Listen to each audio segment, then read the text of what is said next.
Bonsoir à tous et merci de suivre le bref tour de l'actualité sur RTI2, la chaîne plus proche des populations. Très bonne nouvelle pour les parents agriculteurs. Le prix Borchamp comptant pour la campagne 2022-2023 du cacao et du café ont été respectivement fixés ce jour par le vice-président Thiemoko Konemelié à 900 francs CFA le kilogramme de cacao et 750 francs CFA le kilogramme du café, à l'occasion de la 8e édition des Journées nationales du cacao et du chocolat.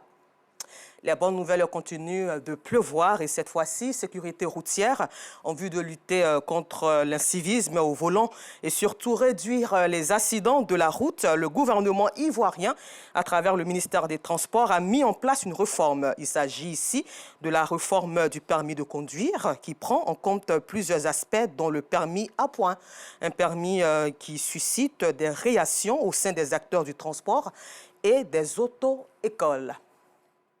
Dans les données de Douablin pour la jeunesse, encore une très bonne nouvelle. L'Institut d'enseignement supérieur technique et professionnel d'Abengourou est doté d'une filière de formation des infirmiers et infirmières. Ce jour à partir de l'année académique 2022-2023.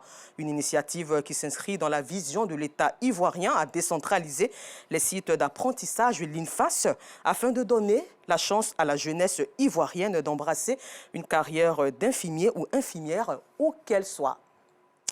À l'intérieur de la Côte d'Ivoire, toujours dans la région du Tonpi, cette fois-ci, les femmes du département de Mans se positionnent sur l'échiquier de l'entrepreneuriat. Cependant, elles sont confrontées à des difficultés de financement et aussi à la défection de leurs outils de production. Fort heureusement, des structures leur viennent en aide. Et ce soir, avec notre correspondant Gervais Kouassi, nous prendrons connaissance avec ces structures. En sport, le mercredi 28 septembre, le grand maître Coulibaly Siaka Minaya a reçu sa ceinture noire 9e dan par l'Académie mondiale du taekwondo.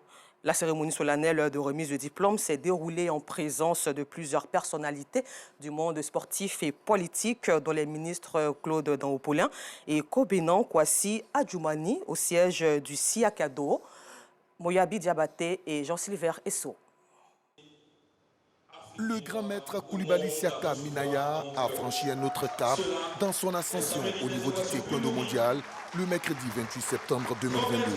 Cet homme qui fait aujourd'hui la fierté de la Côte d'Ivoire et du continent africain a reçu son diplôme de ceinture noire 9e dan de la part de l'Académie mondiale du taekwondo Kukiwon. Je dis de rendre gloire à Dieu. Je ne suis qu'une petite marionnette à travers laquelle Dieu se manifeste. L'homme n'est rien, l'homme n'a rien, l'homme ne peut rien. C'est Dieu qui se manifeste en ma personne. Je vous remercie.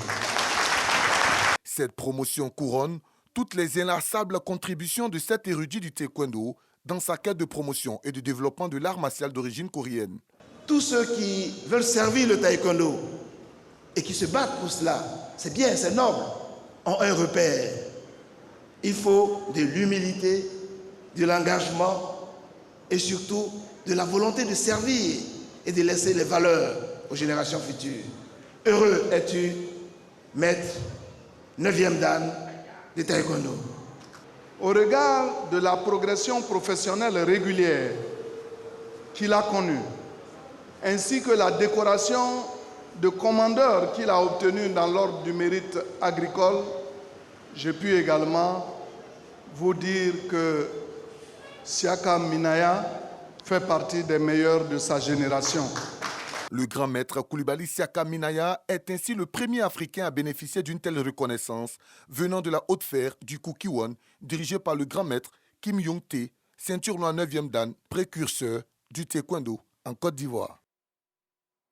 Et puis l'actualité est dominée aussi par cette triste nouvelle au Burkina Faso voisin. Des tirs ont été entendus dans le quartier de la présidence à Ouagadougou. Selon un communiqué de la présidence, il s'agit d'une crise interne à l'armée et des discussions pour un dénouement sans écueil sont en cours. Et selon plusieurs sources, le président de la transition, Paul Damiba, serait en sécurité.